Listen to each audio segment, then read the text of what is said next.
2. Eu já vou lendo para adiantando. Mas para vós, que temeis o meu nome, nascerá o sol da justiça. Amém? Então, irmãos, assim, eu gostaria... É muito extenso, né? O sofrimento da pessoa. Mas, assim, vou pegar alguns pontos que o Senhor, assim, mais colocou na minha vida, na vida do Henrique, de forma, assim, sobrenatural mesmo. Nós pudemos, assim, experimentar o sobrenatural de Deus nas nossas vidas. No ano de 2005, até o ano de 2005, já fazia 7 anos que nós já éramos casados e tudo. E ele tinha uma vida estável, uma vida financeira muito tranquila. Ele não deixava eu trabalhar, não deixava. Ele me tratava como se eu fosse uma boneca de luxo.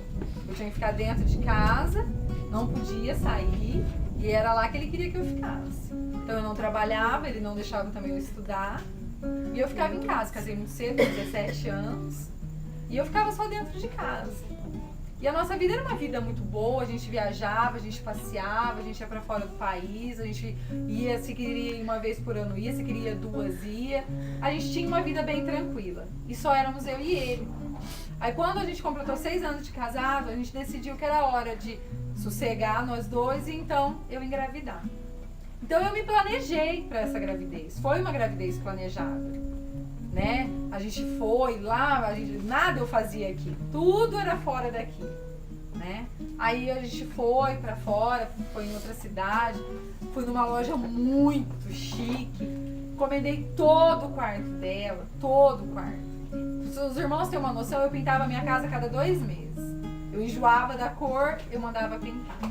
Eu enjoava da cor, essa cor tá me cansando, porque eu só ficava dentro de casa, né? Só olhava para as paredes, só olhava para televisão e me cansava aquela cor, eu mandava pintar.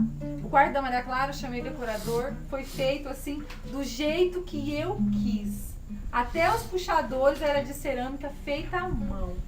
Tudo era do jeito que eu quis, do jeito que eu sonhei. Pra minha bonequinha. Eu falo pra ela, você é o meu sonho. Porque era o meu sonho ter um neném, era o meu sonho. E era uma menina. E o Senhor realizou o meu sonho. Então, aquele quarto perfeito, nossa vida perfeita. Só que nisso tudo a gente não sabia, né, que existia alguém que lá do céu olhava para mim e para ele e falava assim, tá tudo muito bom, mas só falta eu na vida de vocês. Eu não tô na vida de vocês. Então, eu tive a Maria Clara em 2005, em fevereiro de 2005. Nesse tempo, o Henrique já tinha uma amizade com uma pessoa que eu não gostava. Mas ele não aceitava ouvir nada do que eu falava. Tudo que eu falava pra ele era no zero à esquerda. Ele não dava a mínima bola pra mim. E nisso eu não gostava dessa pessoa. E ele se aproximou muito dessa pessoa. E essa pessoa entrou dentro da minha casa e começou com muita amizade. A gente tinha muitos amigos. Né? Nessa fase a gente já tinha comprado onde eu moro hoje. Então eu tinha minha casa e essa edícula onde eu moro hoje. Então, a gente fazia todo dia, de segunda a segunda, era festinha, churrasquinho, ninguém levava nada, a gente comprava tudo. A gente só ligava e mandava vir, ninguém precisava trazer nada. Aí essa pessoa se infiltrou dentro da minha casa. E ele gostou muito de tudo que ele estava vendo. Nesse tempo ele fez a cabeça do Henrique para ele abrir uma distribuidora. Ele falava, nossa, você já tem o leite, você já tem as empresas que você representa de óleo, de papel e de tudo. Vamos abrir a distribuidora, eu toco pra você e você continua só vendendo, você não precisa se preocupar. Você só vai investir. E ele fez isso, sem me consultar, sem me perguntar, nada. Ele abriu essa empresa, era um depósito muito grande. Lá ele colocava todos os produtos que ele vendia. Nessa época ele representava uma empresa de leite lá de Frutal. E aí ele colocava todos os produtos lá dentro, ele comprou 3 caminhões e tinha o barracão e tinha os funcionários, ele fez telemarketing, fez tudo certinho como tinha que fazer para dar certo. Mas o inimigo muito astuto usou a vida dessa pessoa. E nesse tempo, essa empresa que ele representava de leite, ela era uma cooperativa. Então não tinha dono, era uma cooperativa. E os cooperados começaram a roubar a cooperativa. E ela simplesmente, da noite pro dia, baixou as portas, não sai mais caminhão, não entra mais caminhão, e daqui não sai mais uma caixa de leite. E ele ficou travado, sem poder vender. E nesse mesmo tempo, a distribuidora, o sócio dele, que só entrou com o trabalho, com o dinheiro só entrou ele, já estava roubando ele sem ele saber.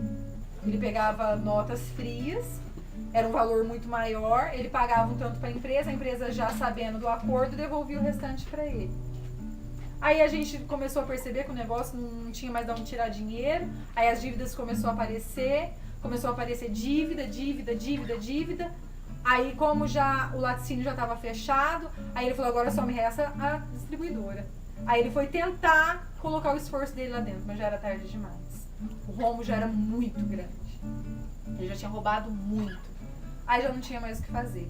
Para a dívida não aumentar, teve que fechar. Só que antes de fechar, ele já conseguiu pegar um caminhão e ele foi lá na distribuidora, roubou todos os produtos, todos os computadores, todo o material de telemarketing, roubou tudo. Ele só deixou os papéis no chão, em cima das mesas. Ele roubou tudo. E naquela noite o Henrique muito incomodado, ele falou, Márcia, eu vou descer lá. Eu falei assim, mas agora? Ele falou, eu vou agora lá. Desceu. Quando ele chegou lá, já estava a porta do barracão aberta e já tinha tudo sido levado embora. Aí nisso, ele chamou a polícia, fez o boletim de ocorrência, ele sumiu da cidade, esse ex-sócio sumiu da cidade, levou um carro, que ele tinha acabado de comprar para distribuidor, um carro zero.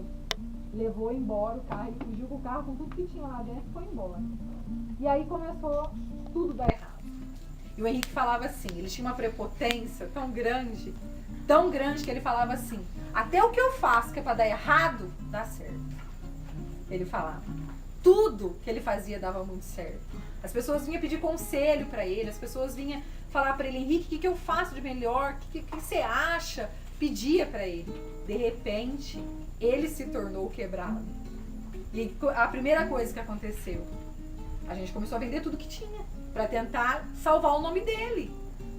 Aí não dava certo. Vendia. A gente tinha 2 caminhonetes, um carro zero que ele tinha acabado de tirar. Nós vendemos tudo. Ele entregou o carro assim com a chave, zero. Fazia 7 meses que ele tinha tirado o carro.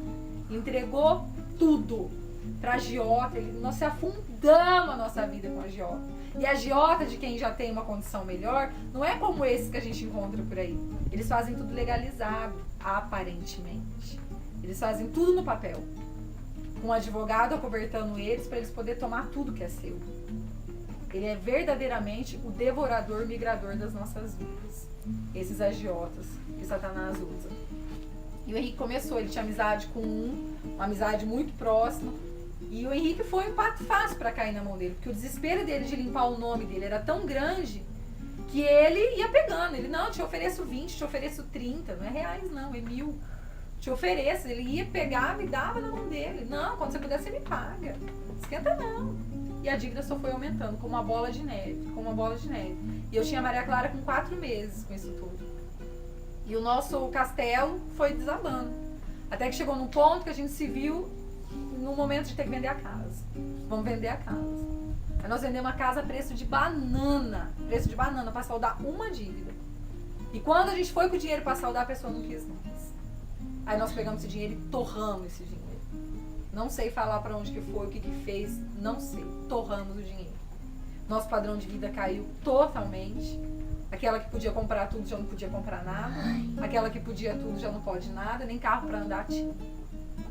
E nessa época Deus usou um casal que era amigo nosso e ele tem até hoje, assim, uma vida muito boa, uma pessoa de bastante posse.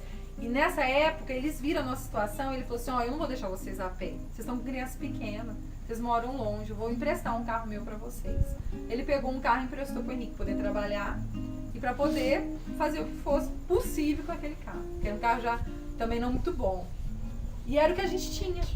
E aí a gente vendeu a casa e a gente foi então morar na edícula. Aí o quarto da Maria Clara, ela não dormiu 4 meses dentro do quarto. Não dormiu. No dia da mudança, eu entrei dentro daquele quarto, eu olhei para aquele quarto, falei assim, meu Deus, o que eu fiz para merecer isso? A menina nem dormiu dentro do berço, porque ela só dormia num cesto gigante, maravilhoso, de princesa que eu mandei fazer para ela dentro do meu quarto.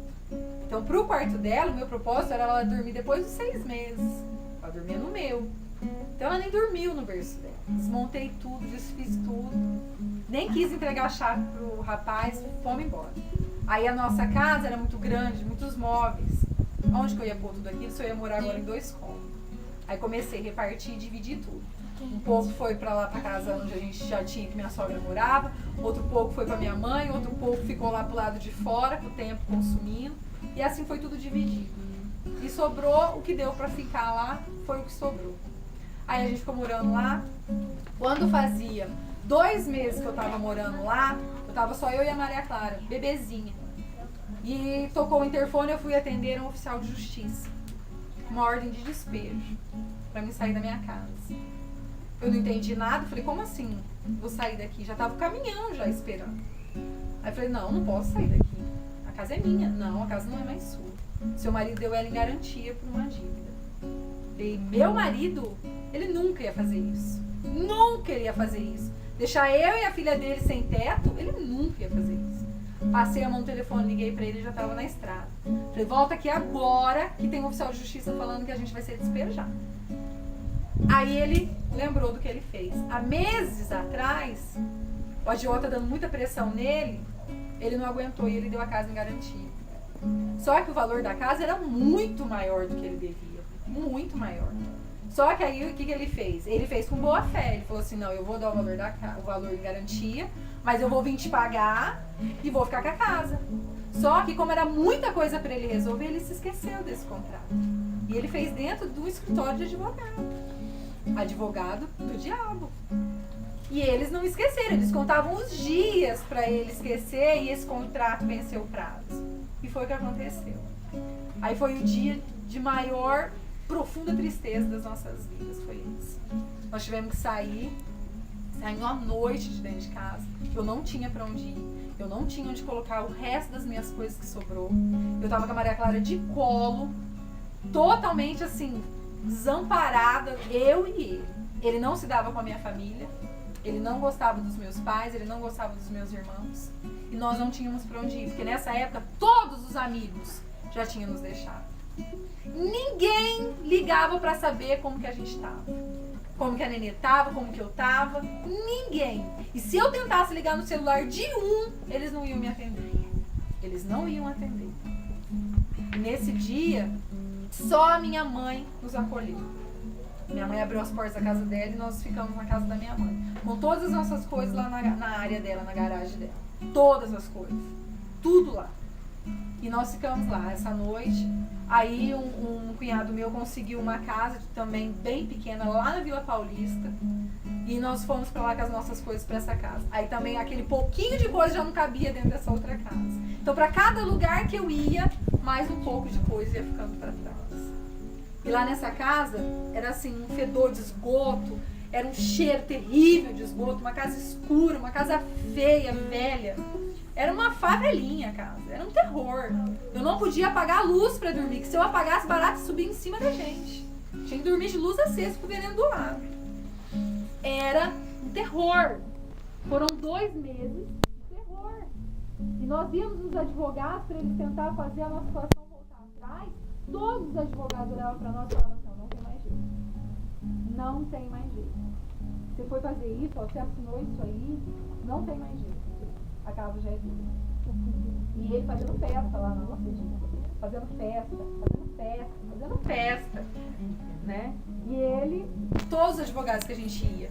E nessa época, o meu cunhado que faleceu, ele estava fazendo faculdade de advocacia. E ele estava tendo aula com um advogado, que era professor, falando sobre problemas cíveis. Problemas mais ou menos parecidos com o que a gente estava vivendo. E ele comentou com esse advogado. Só que ele era um advogado muito conceituado. Muito conceituado. E ele falou assim, mas você pode atender eles, mas eles não têm condição de te pagar. Ele falou assim, ó, manda eles virem conversar comigo. Eu vou ver o que eu faço. E aí a gente foi pra Barretos, ele é lá de Barretos, nós fomos pra Barretos. Num dia de feriado, era 7 de setembro. Nós fomos lá, chegamos lá, conversamos com ele, contamos tudo.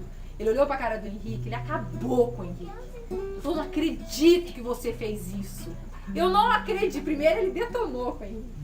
Aí depois ele falou assim, mas eu vou ver o que eu faço pra vocês. Não tá perdida essa causa. Ele falou, eu vou ver o que eu consigo fazer pra vocês. Aí ele entrou, ele era com a nossa causa na época, ele cobrou R$6.000 pra fazer isso pra gente. Nós não tínhamos. Aí esse pessoal, amigo nosso lá de Ribeirão, arrumou esse dinheiro pra nós, porque tinha que ser à vista. Ele falou, não sei o que vocês vão fazer. Se vocês quiserem que eu resolva, vocês me pagam 6 mil. E tô fazendo uma pichincha. E a gente arrumou o dinheiro e pagou. Aí nisso, ficamos mais 2 meses nessa outra casa. O Henrique desempregado. Não tinha uma porta aberta pra ele. Porque onde ele chegava, o povo falava assim, você é aquele, agora você tá me pedindo emprego? Imagina que eu vou te dar emprego, você tá doido? Imagina, você vai roubar tudo meus clientes, você vai catar tudo meus clientes. Não vou te dar emprego. E ele, aonde ele ia, ele era humilhado e desprezado. Porque ele antes estava numa posição acima e ele fazia isso com os outros. Só que a gente não pensa que um dia pode ser que nós estejamos na posição de pedir. E aí é a hora das portas se abrir ou se fechar. E nesse tempo, o advogado conseguiu, em segunda instância, que nós voltássemos para casa. Aí foi o dia de festa de novo. Aí nós fechamos aquela casinha feia e voltamos para a edícula de novo. Aí conseguimos voltar. Até hoje, irmãos, essa casa ainda está na justiça. Mas ela é minha. Eu creio, eu descanso no Senhor. Eu descanso tanto que eu construí minha casa lá. Eu não tinha casa lá. E eu construí. Todo mundo que sabe dessa história fala assim, você é louca, você construiu aqui do lado. E se eu perder? Eu falei, quem te falou que eu vou perder? Essa casa é minha. Eu não vou perder. Não vou perder. E nós moramos lá na edícula, nos 2 cômodos que tem lá, 4 anos. Nós moramos lá. Nesses 4 anos foi o trabalhar de Deus na nossa vida. Nesse tempo que nós morávamos lá, a gente não dormia de madrugada. Porque você dever para um é uma coisa. Agora, você dever para todo mundo é outra coisa. Aonde você chega, todo mundo te olha torto. Os nossos conflitos eram assim, todo dia, toda hora. Ele não podia olhar pra mim, eu podia olhar pra ele, que nós dois só faltava se engalfinhar dentro do escritório. Era terrível, o clima pesado, era um terror. E quando eu comecei a trabalhar com ele, eu chamei uma conhecida minha pra cuidar da Maria Clara pra mim meio período. Meio período ela ficava comigo no escritório, o outro meio período ela ficava com essa moça. E aí teve um dia que eu e ele chegou brigando, mas tribulado mesmo, aqueles 2 tribulados, que não tem mais conserto. Quem olhava falava só separação pra esses 2. E aí essa moça virou pra mim, depois que o Henrique saiu, eu chorando muito, ela virou pra mim e falou assim, Márcia, eu não quero te chatear, mas vocês vão na igreja mesmo? Eu falei, nós vamos, toda quarta e todo domingo. Aí ela virou pra mim e falou assim, ó, você não repara, mas eu posso trazer meu pastor aqui? Eu falei, ele vai me cobrar? Ele vai pedir dinheiro? Se ele for cobrar e pedir dinheiro, deixa ele lá, que eu não tenho. Agora, se ele não for cobrar nada, for fazer oração, pode vir. Aí ela combinou com ele. Aí nisso, acho que era de cara, eu já comecei a desprezar, falar, não, isso aí não pode ser pastor não, ele é muito baixinho pra ser pastor. Ele não pode ser pastor. Muito estranho ele. Olha a mulher dele, maior que ele. Né? Dentro de mim, eu já discriminava a estatura da pessoa. Aí eu falei, não é possível. Mas deixa ele vir. Aí ele veio, entrou. No que ele entrou, ele bateu o olho da foto assim da Maria Clara, ali ele me desmontou. Porque ele bateu o olho na foto da Maria Clara e ele falou assim, nossa, quanta coisa essa menininha viu, né? Quanta coisa essa menininha viu, quanta coisa ela sofreu. E ela sofreu junto com vocês, né? Aí eu olhei pra ele assim, aí eu pensei, a Beth contou. A Beth abriu o bocão. Ela deixou ela comigo. Aí sentamos, aí ele começou a orar. Aí ele orou por nós, aí eu achei que eu fosse começar a falar, né? Que eu precisava falar, né? Nossa, eu tinha aquilo entalado dentro de mim. Eu precisava que alguém me desse atenção. Aí ele olhou pra mim e falou assim, irmã, não precisa me falar nada. Deus já me mostrou tudo. Aí eu falei, mas como assim? Deus mostrou tudo. Ele falou, Deus já me mostrou tudo que vocês perderam, tudo que o migrador levou, tudo que o cortador cortou e a situação emocional e psicológica que vocês dois estão. Não precisa me falar nada. A não ser que você queira falar alguma coisa que Deus não me falou. Tem mais alguma coisa? Eu falei, não. É tudo isso. Ele falou assim, então vamos orar? Eu falei, vamos. Aí ele me conquistou. Eu falei, Deus fala com esse homem mesmo? Eu falei, Deus tá falando com ele. Ele não me chamou de amiga, ele me chamou de irmã. Aí nós levantamos, fizemos uma oração. E eles falaram assim pra nós, ó, Eu sei que vocês já são de outra denominação, mas vocês fiquem à vontade. Se algum dia vocês quiserem ir na nossa igreja, vocês podem ir. Aí eles foram embora, tudo aquilo, aquela voz que ele falava, pode ir, me consumia dia e noite, até no domingo. Chegou na hora que a gente estava indo para nossa igreja, eu falei, vai lá para outra igreja daquele pastor. Vai lá para aquela igreja, nós temos que ir naquela igreja hoje. Nem que se for só hoje, mas vamos lá. Aí chegamos lá, nada do que eu vi, que não é nada como é hoje, mas era como era antes, os irmãos de mais tempo da casa sabem como que era. Nada daquilo me afetou. Nada daquilo. Porque quando eu entrei, já começou a me queimar do pé à cabeça. E eu falava, Deus, o que está acontecendo comigo? Aquilo me consumia, era uma emoção, um calor. Eu não conseguia explicar o que eu sentia ali dentro. Eu falava, Deus, aqui era o lugar que o Senhor falou que ia me trazer. Era aqui. Mas eu já passei por cada igrejona, Deus. Agora o Senhor me pôs aqui. Aí Deus não falava nada comigo. E aquilo a gente se sentia super bem de ficar ali, muito bem a gente se sentia.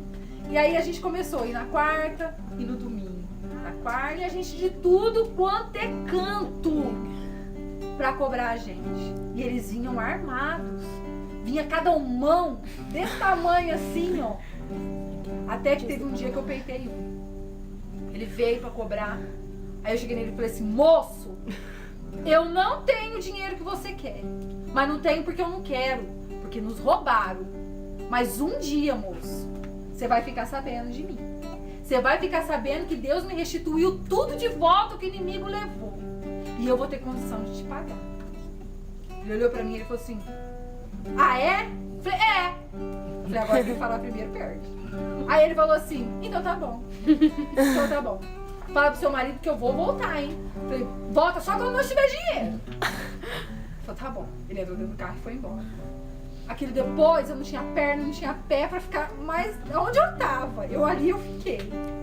E aí o Henrique conseguiu ir arrumando no laticínio, mas ele não ficava 2 meses, irmãos, empregado.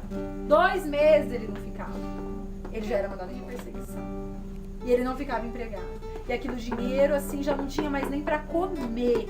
Não tinha mais. Aí lá perto da minha casa tem um supermercadinho que a pessoa era conhecida nossa, que é meio parente da minha irmã. Aí ele sabia da nossa situação e eu já comprava lá, mas quando eu tinha dinheiro. Aí de repente ele chegou em mim assim, usado por Deus, e falou assim, ó, vocês podem ir pegando aqui o que vocês precisarem. E eu faço uma caderneta, vocês vão marcando. Aí no dia que vocês tiverem dinheiro, vocês me pagam. Então era daquele mercadinho que Deus abriu aquela porta que a gente comia.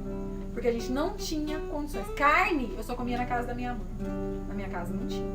Porque a Maria Clara tomava um leite, aquele de soja, e naquela época era caro. E a gente estipulou R$150 pra gente sobreviver por mês. Era aquele dinheiro e acabou.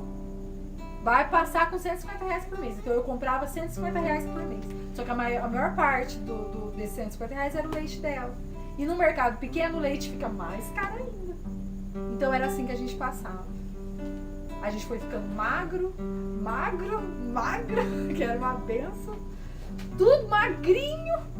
Mas não era porque tava fazendo dieta, porque não tinha o que comer. E a gente comia bem quando ia na casa da minha mãe. Caso contrário, a gente não tinha o que comer dentro de casa. E foi assim muitos meses. Atravessou ano, entrou ano. E aquilo, eu percebia que o Senhor, Ele me chamou, não foi para me restituir primeiramente aquilo que eu perdi. E sim, para eu aprender a amá-lo. Independente da minha situação, eu tinha que amar Ele. Independente do que eu estava passando, eu tinha que aprender a conviver com o Senhor. Independente das situações, independente das circunstâncias, eu tinha que amar ao Senhor. E no dia que não tinha igreja e que vinha aquele turbilhão de problema na minha cabeça, eu chegava em casa, eu colocava um DVD do Marco Feliciano, da Aline Barros, de quem eu tivesse ali disponível naquele momento, naquela hora. Eu colocava e eu precisava me alimentar daquelas palavras. Eu não aceitava vir pensamentos negativos na minha mente mais, porque eu já tinha o suficiente. Então, todo dia era um turbilhão de problema na nossa cabeça. Todo dia. Aquele negócio de matar um leão por dia, o nosso não era um, não. Era mais de 20. Todo dia. E no dia que foi definitivo para nossa vida, que ele já estava na Piracanjuba, aí armaram uma situação terrível para nós. Uma situação terrível. E ele foi mandado embora de novo da Piracanjuba. Eu falei, agora não, agora é o fim da linha, agora acabou. Eu catei o carro e fui pra estrada. Tava uma chuva. Fui pra estrada com o carro. Chegou na estrada, falei, é aqui que eu vou falar com Deus. Desci do carro, eu olhei pra cima, não via nada, só chuva. Falei, Deus, o Senhor é o Deus da minha vida. O Senhor é o Deus que me chamou para viver contigo, independente da situação. De mim, acabou, Deus. Eu não tenho mais força para continuar. Mas se o Senhor é comigo, o Senhor vai me dar força para eu voltar lá e olhar para a cara do Henrique agora. O Senhor vai me dar força para eu chegar lá e levantar ele da onde ele tiver caído. O Senhor vai me dar força agora. Eu preciso de força agora. E eu não vou mais chorar. Não vou mais chorar. Acabou aqui, as minhas últimas lágrimas.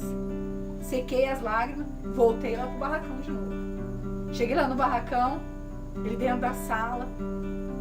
Aí eu olhei pra ele, aí ele já veio com o olho, falei, não chora. Não chora. Deus tá no controle. No controle de quê? Falei, Deus tá no controle. Não pensa que Deus nos deixou. Ele não nos deixou. Deus estava resgatando a nossa vida. Porque até ali então o Henrique ainda fumava, o Henrique bebia, ele nunca fumou, mas ele bebia. Ele ainda falava muito palavrão. Ele ainda brigava demais comigo. A partir do dia que a gente entrou ali, Deus começou a transformar o Henrique. O Henrique é outro homem hoje. Hoje ele é o marido dos meus sonhos. Ele é o homem da minha vida. Mas ele não era assim.